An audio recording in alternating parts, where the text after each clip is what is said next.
Hey there, real quick listeners. I wanted to let you know that we are hard at work on a new mini-series aimed at demystifying the challenging corners of type and branding. Anyone in this industry will tell you there's a whole world of technical knowledge that allows us to make amazing creative work. But sometimes there are hurdles to accessing that knowledge. Like, how do I make my website more accessible? Or how can I tell which fonts pair well together? Or how do I read a font EULA? And this kind of knowledge isn't always taught in school, but at Monotype, we have experts who can guide you through these topics, and that's what this new series is all about.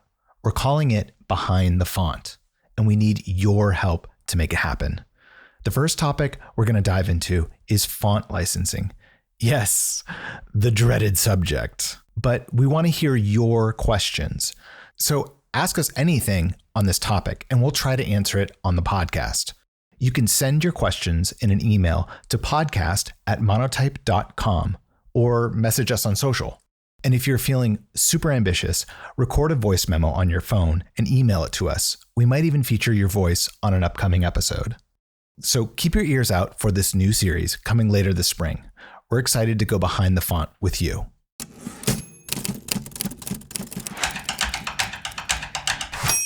Monotype. Welcome to Creative Characters from Monotype, a show where we meet the people working at the intersection of type and everyday life. I'm your host, Livia, and I'm really excited to be here today with Bill Connolly. Hey, Bill. Hey, Livia. How are you today? I'm doing well on this very rainy day. How about you? How's your week going so far? It's going well. It's been a while since I've been back here on the podcast, so I'm very excited to join you and talk about what was, I think, just a really fun thing that we got to do. So today we're talking about South by Southwest and our live recording of Creative Characters during our Brand Talks event.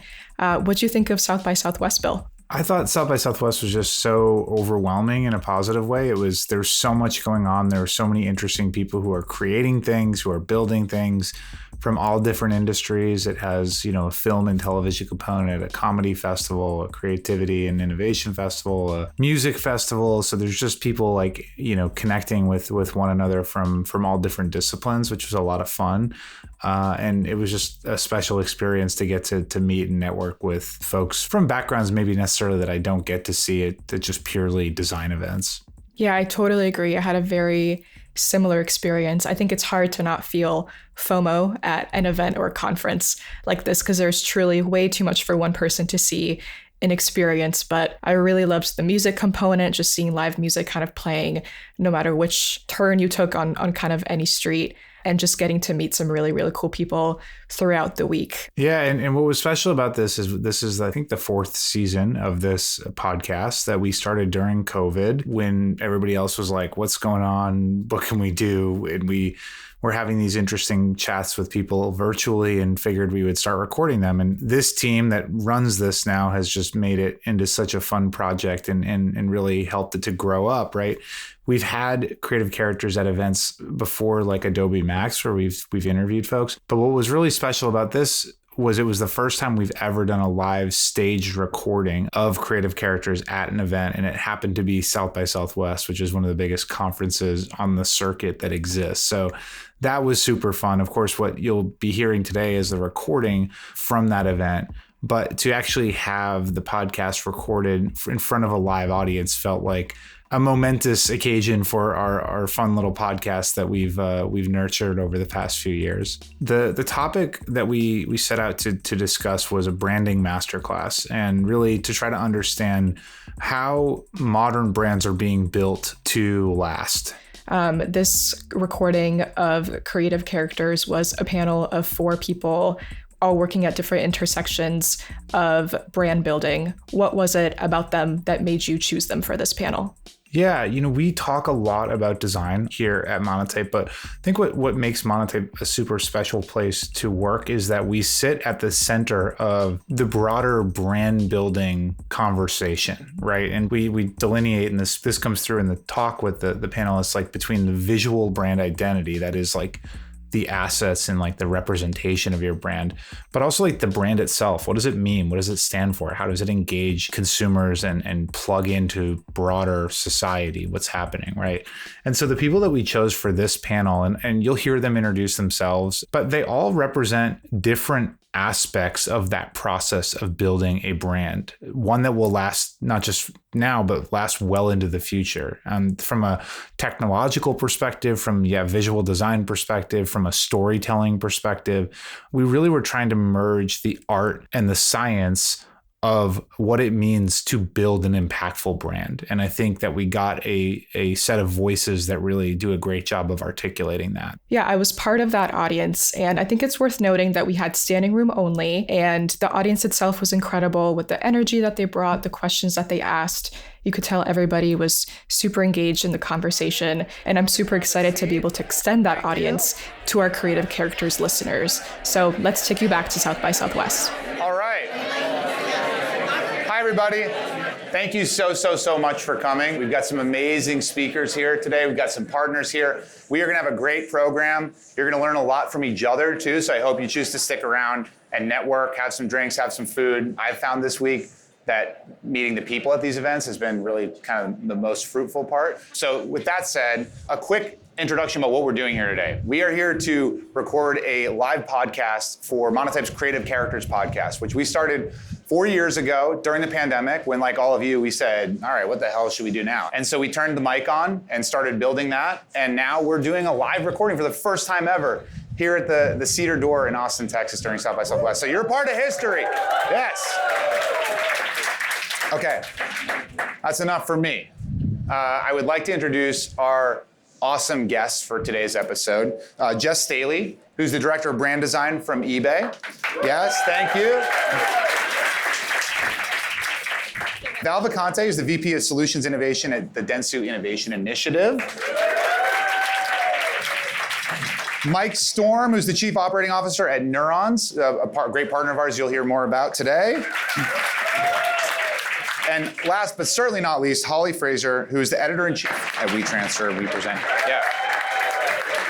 That was like the best starting lineup introduction for my favorite basketball team, which is all of you. Okay, to start, I want to talk about the foundations of brand building, right? So I'd love if we could go down the line and if you could each just give a quick introduction of who you are, kind of what you do. Yeah. Does this thing on? Everyone hear me? Hi, everyone. I'm Jess Staley. I am the Director of Brand Design at eBay. I focus on how we talk about our brand out in the world, all the way from like the out of homes and the advertising and making sure it's consistent and showing up in the right ways all the way to the product. And I've been doing this for such a long time, and it's such a privilege to be able to touch a big brand like eBay in this way. Hi, I'm Val Vicante, VP Solutions Innovation at Dentsu, part of the Dentsu Innovation Initiative. My role is all about creating new products, productized services, and I say help our brands. That's everything from innovation scouting, so like who are the new startups kind of creating what's next, but not just kind of finding cool startups, but what do they mean to the business, right? So everything from how might we partner together? Is that a partner we want to bring into the business and create a net new product with and launch, and not only launch, but innovate and evolve too. Neurons is a business where we have spent the last 12 years trying to understand humans, trying to understand how do humans actually respond to brands, to advertising, to experiences, to products, etc. And we've done that through brain scannings and eye tracking and all these type of subconscious measures, because we humans are not super rational, and we make very quick irrational and subconscious decisions.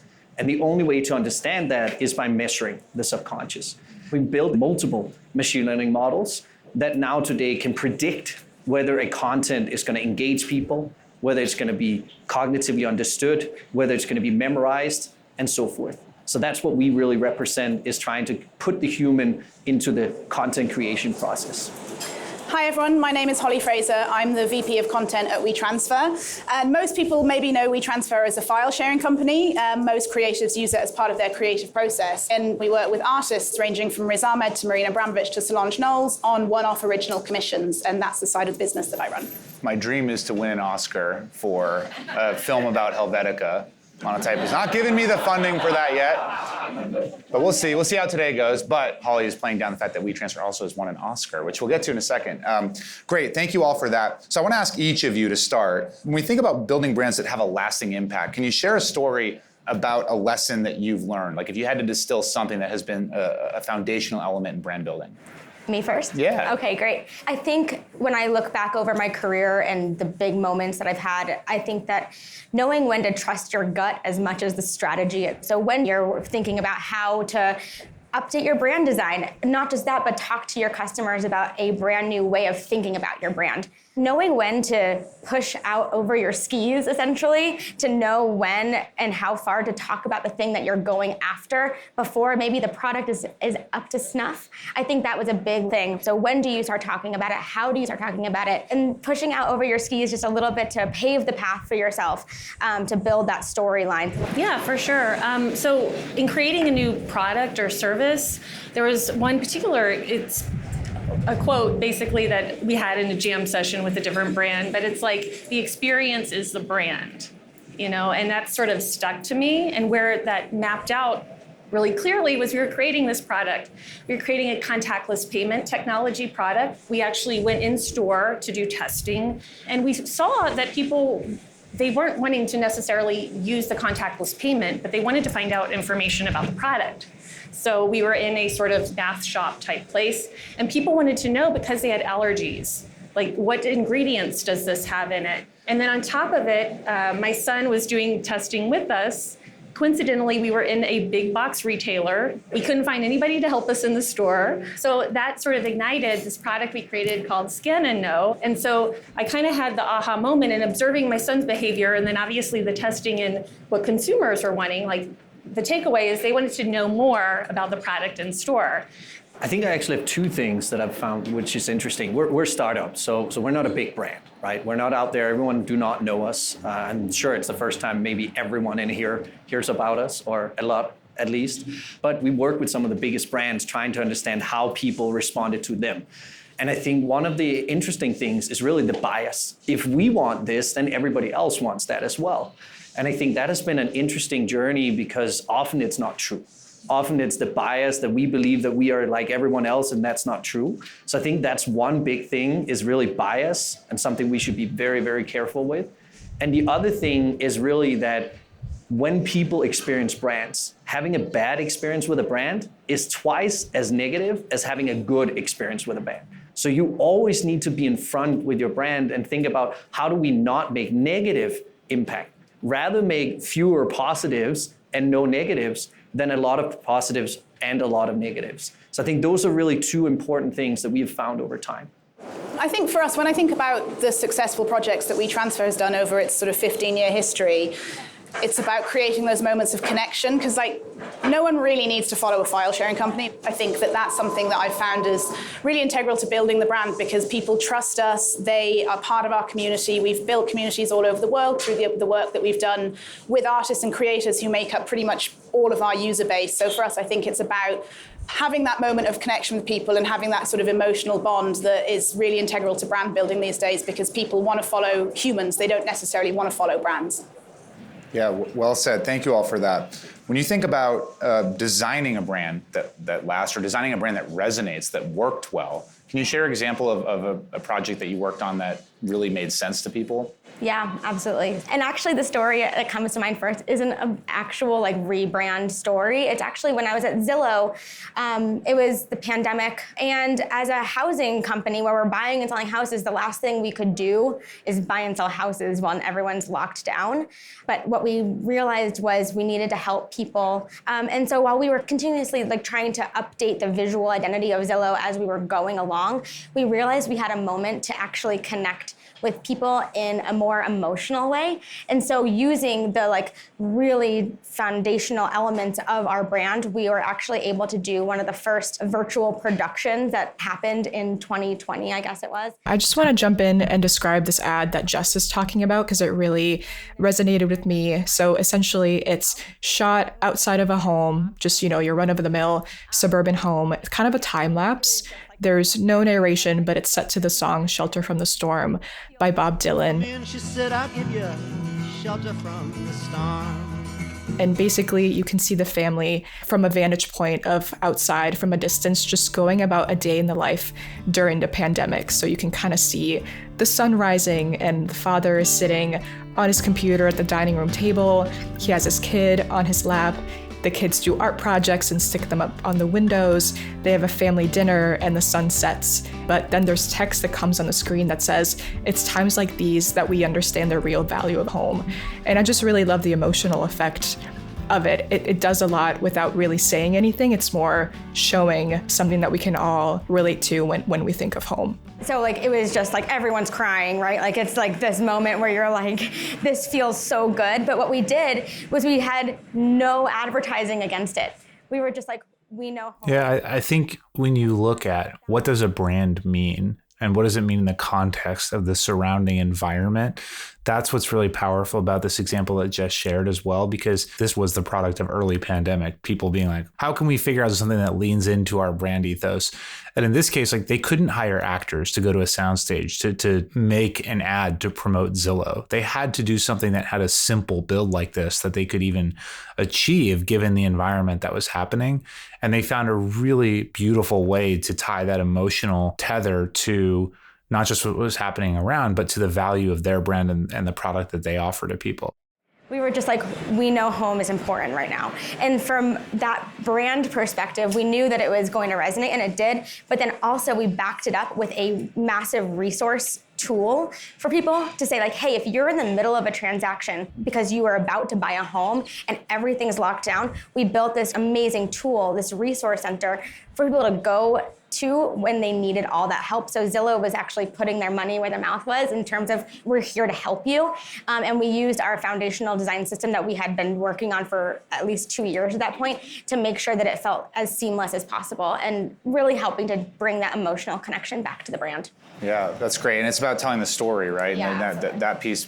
Holly, I admire the work your team at WeTransfer, WePresent have done to merge technology with entertainment.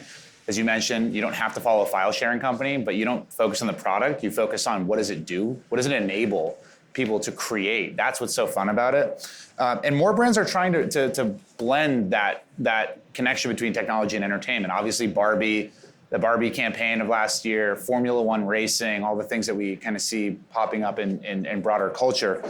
What makes WeTransfer so good at it?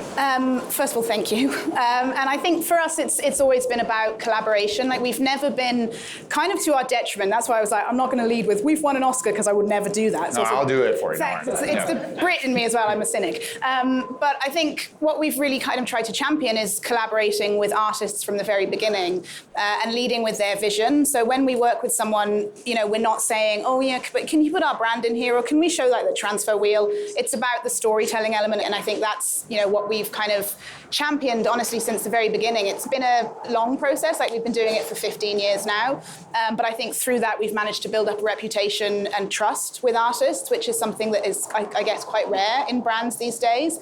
So I think the advice I guess I'd give from the way that we do it is that when you work with someone and when you collaborate with someone, don't try and push your vision onto them. You have to work with them, and when you decide you want to collaborate with an artist or a creator or whoever it might be, you have to go in fully with their vision. And I think at the end of every project, the artist has created something that means something to them that they want to share. So we don't really have these kind of transactional relationships. It's like, oh, you have to post this X amount of times. We see that people actually want to push that work out there and talk about it even after the kind of project has ended, because it's something that actually means something to their creative process. So I think it's about being really intentional with what you create. It's about looking for a community that you can connect to through who you work with and being a really great collaborator. Yeah, what I hear you saying is there's an example of this where there's a woman on Instagram, El Cordova, who did a whole awesome series about fonts. If you're a designer, maybe you've seen it.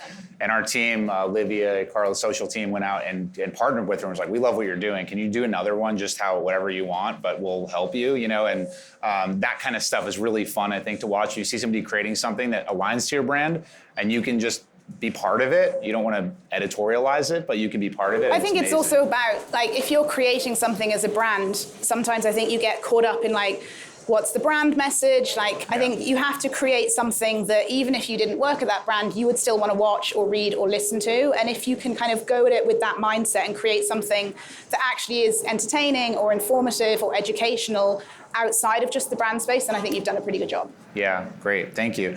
Mike, Monotype has partnered with you and your team at Neurons. Quick plug. To understand the psychology behind type, you alluded to this a little bit before, right? Type and design, how fonts, how design kind of moves people emotionally, right? It's been a really fun project that we've been fortunate to be part of. Is there anything that you've learned that surprised you? I would say this way that design is the core of what goes into a brand, right? It's the storytelling, and design comes in many angles, right? It comes in the visual, it comes in audio, it comes in storytelling, in text form, it comes in all parts, right? It's part of design. And I think the important part is that you build a narrative. You build a storyline that you connect to. You don't design because you want to make things that look great. You design because you want to tell a story, and because you want to connect that with your brand. And I think one of the interesting learnings is really that whenever you tell a story that does not connect with your brand directly, just because you feel the story is creative and interesting, it actually often overshadows the brand and even hurts the brand. So it's really about telling narratives and telling stories that connect with your brand. And choose the right, creators. But remember that if you're doing something just because you want to be different and because you want to sound different, it often doesn't work because it's not connected to your brand story. So yeah, I think that's really one of the big learnings, is how much design, narrative, and brand is just one big thing that needs to connect. It's all the same kind of goal. 100%. It's the identity, right? And it's the DNA of the brand goes back into the design, right? Awesome. Thank you, Mike. Val, one thing I'm always fascinated by is like the shiny new thing syndrome, right? Like in a time when there's constant change, all of us feel that. We've all been the recipient of some executive being like, hey, we should do TikTok, or like, why are we doing AI, or like with no other context, right? Like, how do you think about deciding where to place your bets? I think now more than ever, it's like brands are trying to keep up. They can't keep up. To your point, they don't know where to place those bets. Really, whenever I visit with a brand, it's really focusing on what are the priorities, because we can't do everything. And to your point, it's like, I don't know, does a TikTok, whatever, thing make the most sense? Maybe in some cases. Maybe it's a terrible idea in some cases, depending on what are your goals. Are you like focused on transactions, or do you just want people to feel really great, like what you all did with Zillow, right? In kind of a not great time. So we really try and work with brands, have very open and honest conversations, like what are your priorities? And then with that, when it comes to emerging technologies, really working with them once we've identified that, yes, this actually makes sense for what your goals are, we'll actually create very simple test and learn prototypes very quickly. And that way we can kind of even get them in front of people or employees, get some feedback, and then really decide, what that near phase might look like or not. In some cases, hey, maybe that's not the right avenue, but we've killed it there. So really doing the now is, test and learn, the near sort of, if it is a success, evolving that. And then next, we'll create a test brand. We'll say, hey, let's take one brand, test it out there, evolve it in that near phase. And then when you get to the next phase, how do we roll that out across a portfolio of brands? Thank you, Val. That's a great transition, perhaps by design. You really looked at the discussion guide, because my next question, I want to move from the foundational element, like how we think about the undercurrent of building a brand, to what it looks like in the future. If we were to build a new brand that needed to last and be successful for at least like 20 years, what characteristics would it need to have? And we'll start with Holly, actually. Great, thanks. Thank you.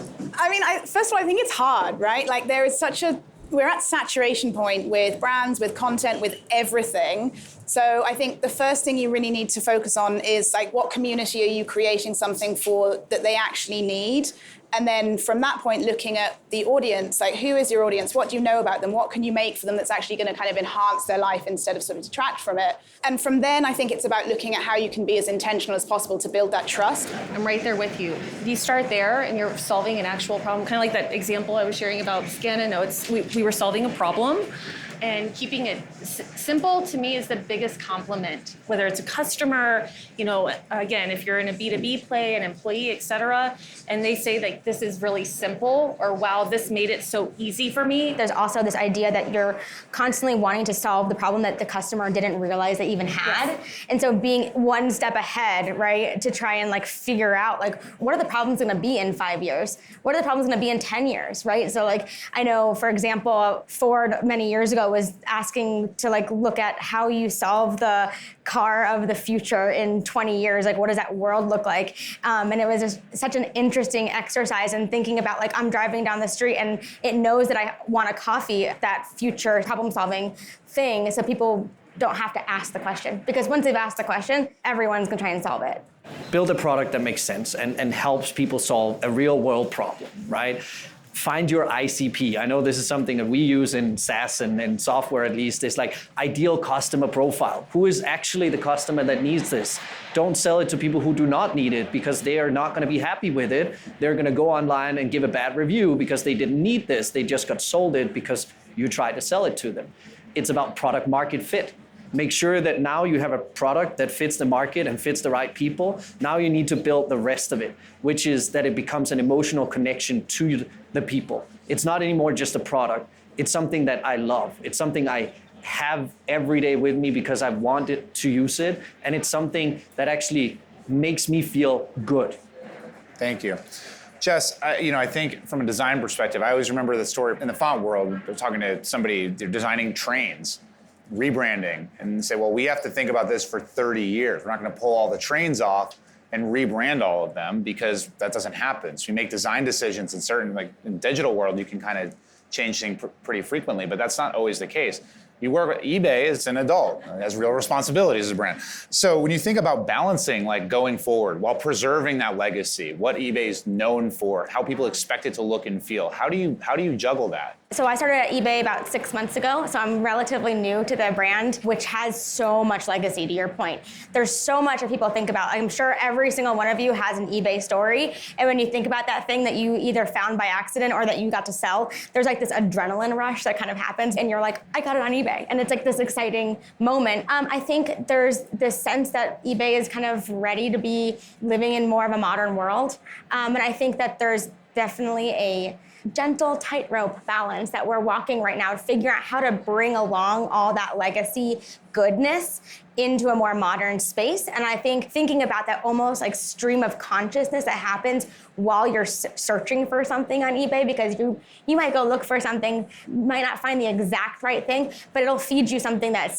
you didn't realize was going to be there. And so you're just going to keep going and going, which I think that discovery loop or that discovery journey that you're on is really important to the brand and at its core. So I think trying to capture that behavior and then translating that into a visual design, you're going to understand that it's about discovery. You're going to understand that there is this like stream of consciousness almost that's happening with the way that the brand exists and behaves. So people will feel comfortable there, right? You're not like introducing something net new, but showing up in a way that people expect you to. It's a really fine line to kind of balance bringing all the good stuff that's happened over the past 30 years into the future of where we're going.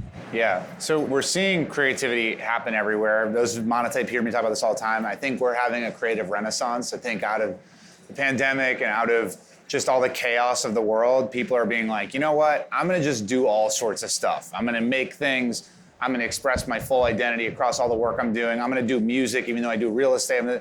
But being open about it and finding their communities. I mean, we see here today that people are searching for that community of like-minded individuals. This audience, all of you are builders to some extent. You're all creating things or responsible for creating something, right?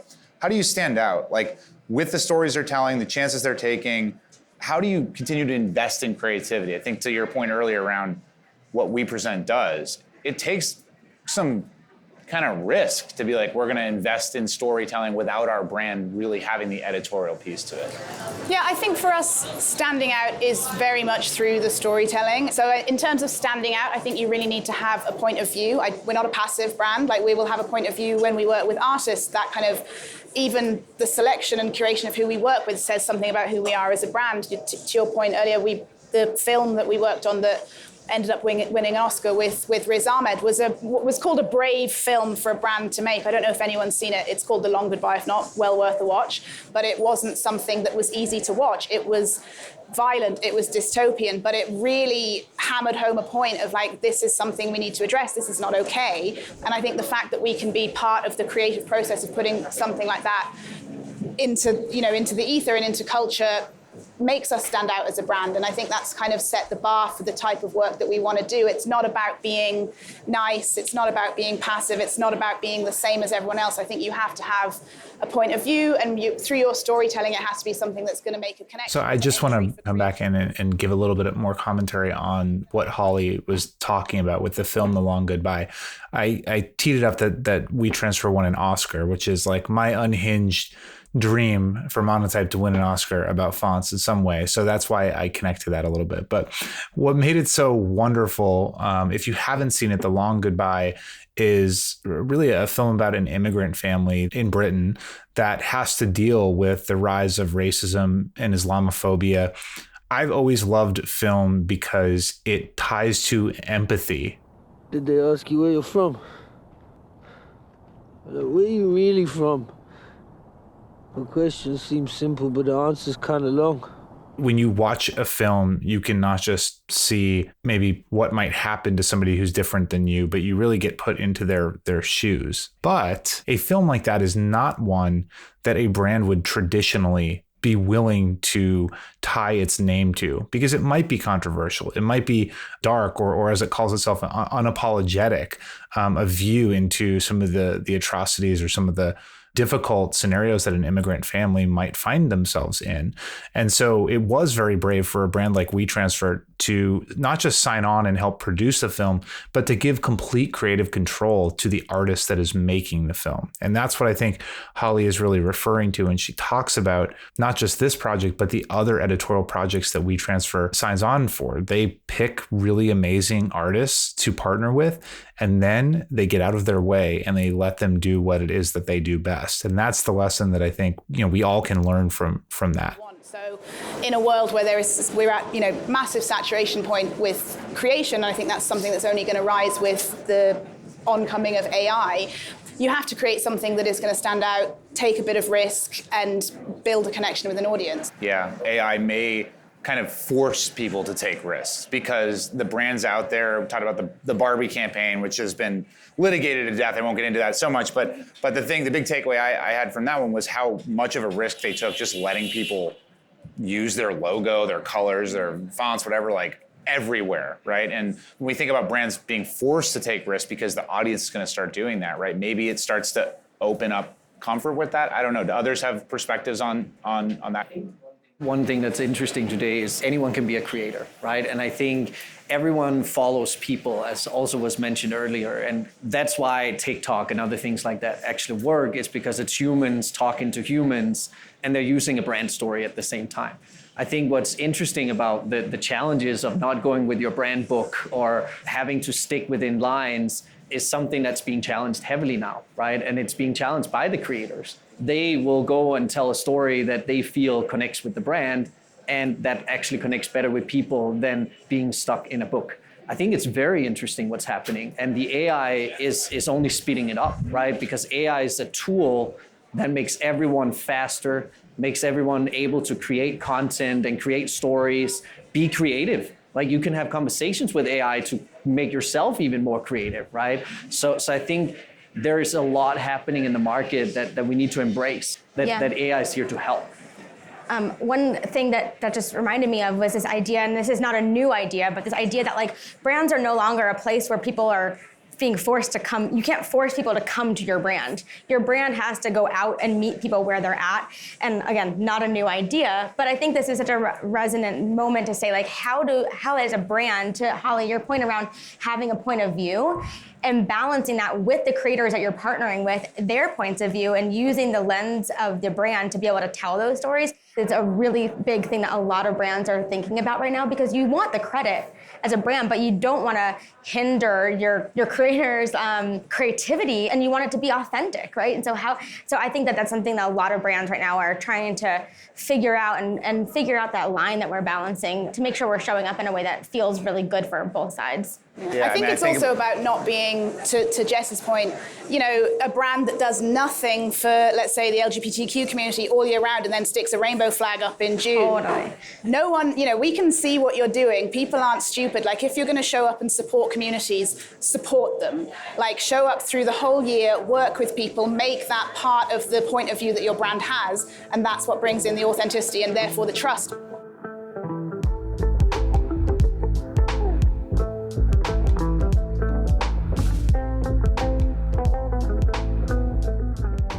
I hope you're enjoying my conversation with Jess Staley, Mike Storm, Val Vicante, and Holly Fraser at South by Southwest. So far, I think we've learned so much from them, from their unique perspectives. And the things that I've taken away are really the role that community is having in driving brands forward into the future, and the importance of brands living their ethos. I wouldn't necessarily use the word authenticity because it seems played out, but really kind of living in the promise that they offer to their audiences. And I think each of them shared some really wonderful examples of how they've driven success in that particular realm with their brands. There were so many more questions I wanted to ask, but we had limited time. The venue was going to kick us out. So this is when we jump to audience questions. And there were some good ones, so stick around.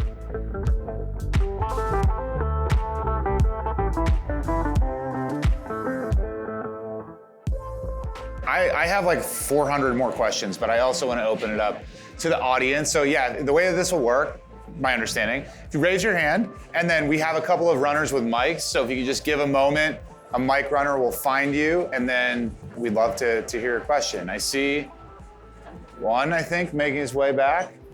Great, did we figure out the mic? Okay, awesome, right here. Hey, I'm Mitch. One of the most fascinating eye tracking studies. So essentially, Mitch wanted to know what Mike from Neurons has learned about how people consume content. We humans scan things, right? And that's also why you can take a word and you can shuffle everything inside the word around. As long as the first and the last letter is the right letters, you can actually read a sentence that is total gibberish. But your brain is putting signs together. It's scanning things, what it's used to. And now what's interesting is, of course, then we create a new design. So now we move around the way we create the article, and then the pattern actually changes. So it's not because humans read in F, it's because the way they were designed or set up was that way. Now we can read in Z's, we can read in various different ways, depending on the design. But attention is interesting because we're actually very similar, all of us in this room. If I put an ad in front of all of you, not every single one will look at the exact same things, but if I took half of the sample, up to 97% exactly the same. So we attention-wise, we look at the same things. Now, do we connect emotionally in the same way? That's different. And that will depend on who you are, where you are, what you're interested in, and so forth. But attention is very similar. We always talk images because we're so visually driven, we eat food with our eyes and everything, right? And I think what's interesting about that is the visual is very important, the way we design visuals. But the way we combine visuals with type is much more important than I personally thought or knew before doing this project. So I think it's something definitely to look into. Are we actually telling stories in the right way with the right type? And sorry to add one extra thing. What's also interesting is when you look at advertising or other things like that, about 80% of the time that people spend with an ad, they read stuff. So they look at text. They don't look at the images. They don't look at the faces or the products or anything like that. They can scan a face in 200 milliseconds and then go on to the next thing. Then having a bad text or a bad font can actually hurt. Mike, I've never been more validated for all the time spent choosing type for designs. So thank you so much for doing this work, because honestly, it's just for all the designers out there, we salute you. Thank you. Y'all been talking type. You can talk forever about type. I'm good up there. All right, we have more questions. Okay, right here, sir. Yeah, and you guys' experience when building a brand or a product, whether you guys are using like a B2B. Basically, this audience member is asking whether it makes sense to try to protect your designs with a patent or with a trademark or copyright. I can speak from a product standpoint. So from a product standpoint, I mean, absolutely. Anything proprietary that you can patent, that you can trademark, that you can own, that's a differentiator. I mean, that's going to stand out. You know, that's key, right? And then it's how you talk about it. I mean, I don't know about a trademark, but from a brand standpoint, it'll definitely stand out. Again, anything that you can own, do it. Yeah, and I think I can add to that. I think what's important from a brand side and what's really interesting is breakable brands, right? So you can take a Burberry scarf, you can take a very small corner of it, and 90% of people would say that's Burberry. You can take a Coca-Cola bottle and break it into 10 pieces and only show a small glass from it, and people will say that's a Coca-Cola bottle. And that's breakable brands. That means that you don't need to necessarily, patent something. You have patented it through storytelling, through experiences, and through the fact that people know this is you.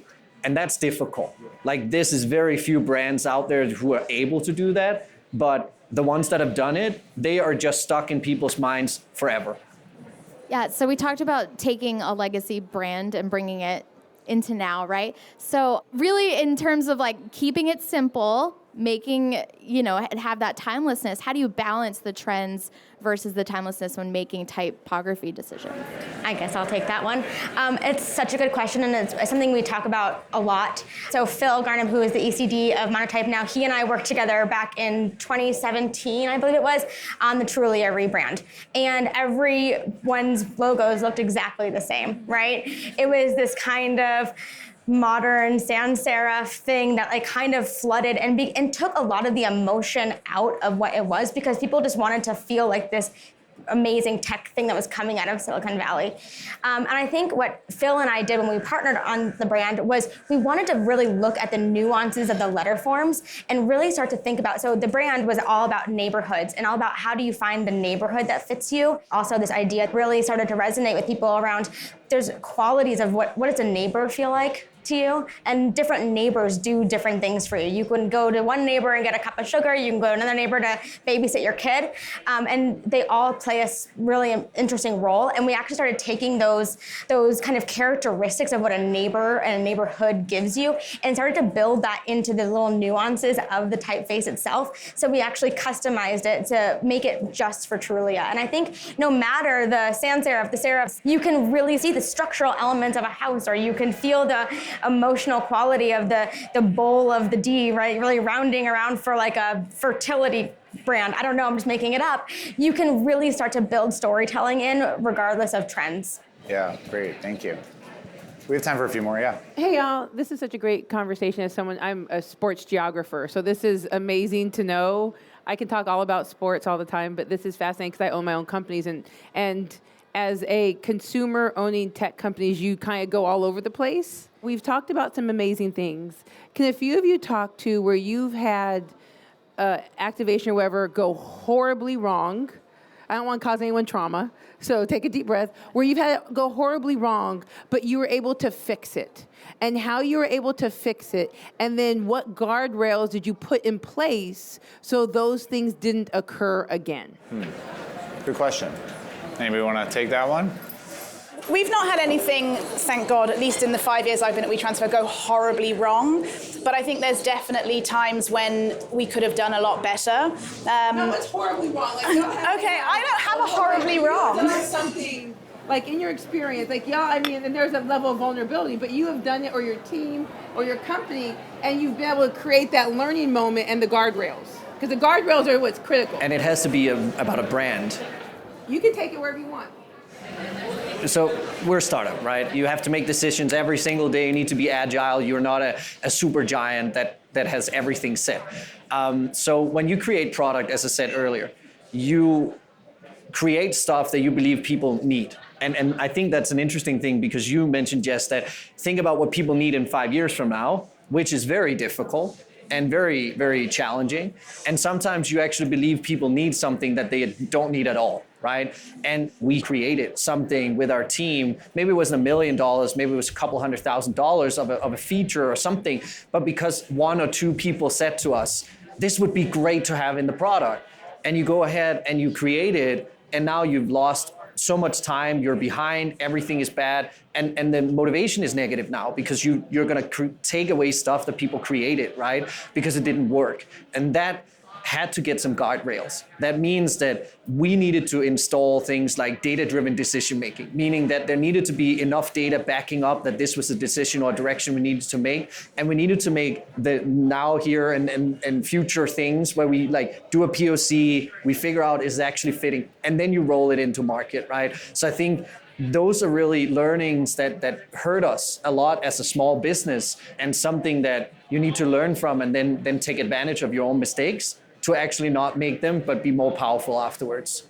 So we were launching our new website, and we were going to put a bunch of creators on as a scroll through and tell their stories. One of the creators ended up being someone that did something not great. It happened years ago, but it was kind of this thing that was bubbling up.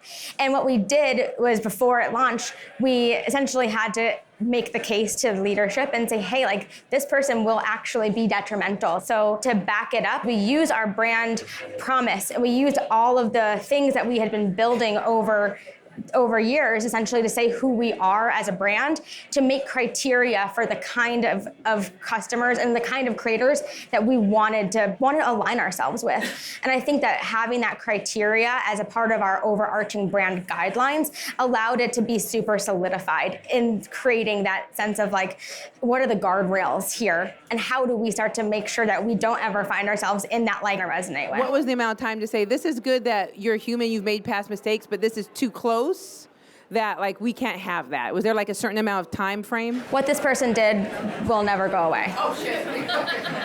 I'll tell you later. Okay. I think we have. So I think we have time for one more, and then of course you could find these wonderful panelists afterwards. I think right here, yeah. You guys were talking about authenticity and storytelling, and so answering questions that people didn't know they have. And how do you find out when you are answering questions that they didn't have?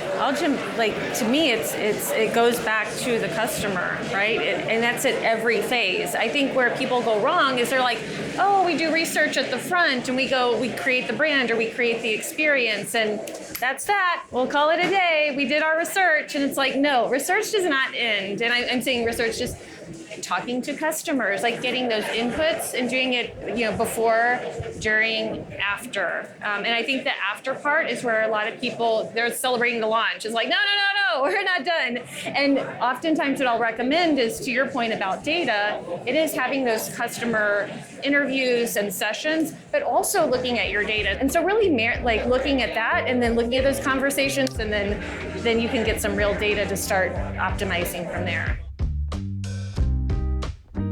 I'm going to turn it over quickly to my colleague Terrence in a moment, but before I do that, please give a wonderful round of applause to these amazing panelists for sharing their time.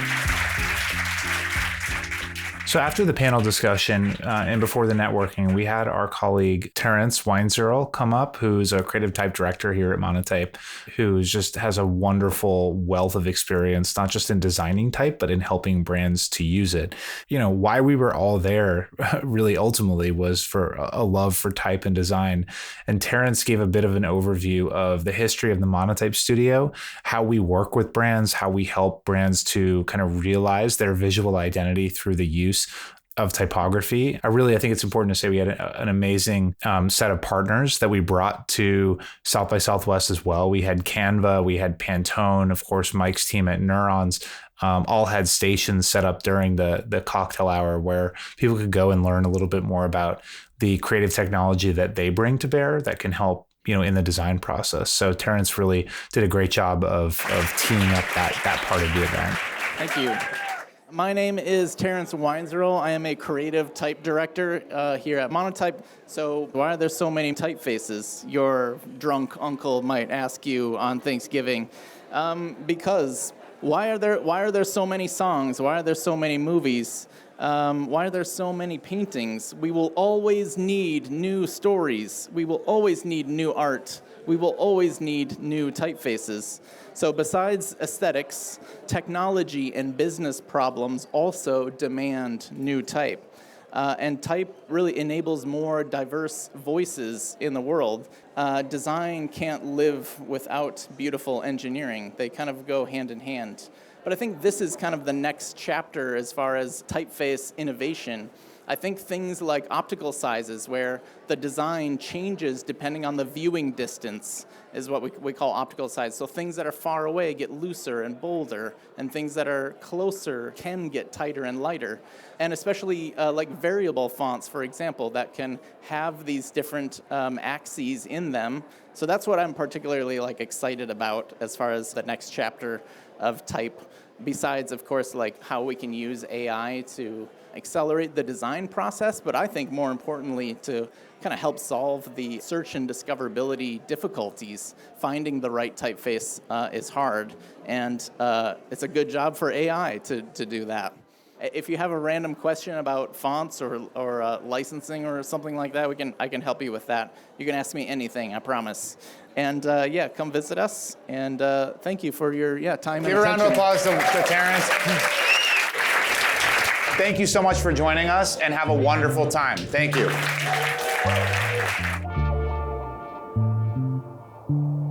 Okay, before we end what was just such a fun experiment here and experience in doing the Creative Characters Live episode, what were some other things that you learned, took away from your experience at South by Southwest, Livia?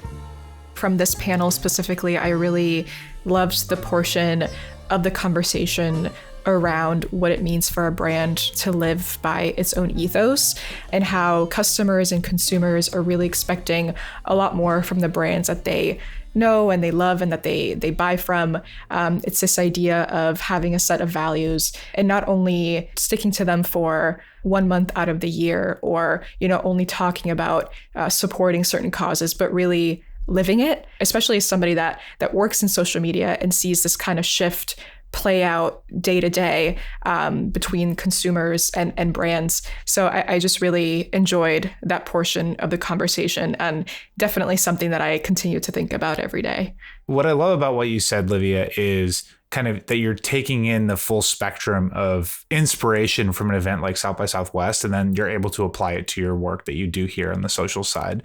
And I think we talked a little bit in the panel around the creative renaissance that we're experiencing right now, where people are experimenting with all parts of their creative identity and doing things like music and art and writing. And South by Southwest to me was just such an expression of that ideal. Like, it was the film fest, it was the comedy fest, it was the creativity fest, it was the music fest, and there was almost no delineation. Like, people were mingling and sharing ideas and stories. And I think, if all you're trying to do is learn from the scope of your discipline, you will be limited in how successful you can be as a creator. And that's what I thought was so wonderful, is that we brought together these people from all different kinds of creative backgrounds to learn from one another. And then, kind of just throughout the week, we're able to really experience the full scope of what the festival had to offer. And then we can take it back to what we do, whether it's social or content or any other kind of work that we might do here or elsewhere. So I just thought it was a really fun event and made some wonderful connections there. Totally agree with what you said, Bill. And that reminds me of one talk that I went to at South by Southwest with Kyle MacLachlan, who is the actor from Twin Peaks. He now has a podcast and a wine company, but I am also obsessed with his social media presence, weirdly enough. It's super cool. Whoever is working for him is doing such a great job. So talk about just kind of learning about your discipline from the most unexpected places. To that end, Livia, I did also get to sneak away and catch a Nicolas Cage film premiere, which is one of my idols. That's right. That is right. So that was an extra bonus experience of being part of South by. We did try to also see Ryan Gosling's new movie, but there were 800,000 people there. So that one didn't work out as well. But such is the case when Ken comes to town. The Monotype and Ryan Gosling Papyrus Part 2 needs to happen, and it will happen. Avatar, the movie from like 9 years ago? Yeah, he just highlighted Avatar, he clicked the drop-down menu, and then he just randomly selected Papyrus. And you're manifesting. So I want to thank everybody for listening. I want to give a super thank you to our guests that joined us for Brand Talks, and to the audience in person that came to really make the event what it was. It was a lot of fun, and we certainly couldn't have done the event without the support of all of those wonderful people. Thank you for listening to this episode. We love all of the support that we get from you, our listeners. As always, look for a link to our blog post in the show notes of this episode, and check out monotype.com/podcast to read all about our prior guests. If you've been enjoying our podcast, please go to Apple Podcasts or Spotify to rate and review this episode. And if you really like us, subscribe to the show and share us with your friends. Creative Characters is brought to you by Monotype. It is produced by Christopher Olin and Mia Sullivan. This was the first ever live recording of Creative Characters. If any of you have any ideas for where you'd like to see us next, message us on Instagram @bymonotype, and we might see you on the road.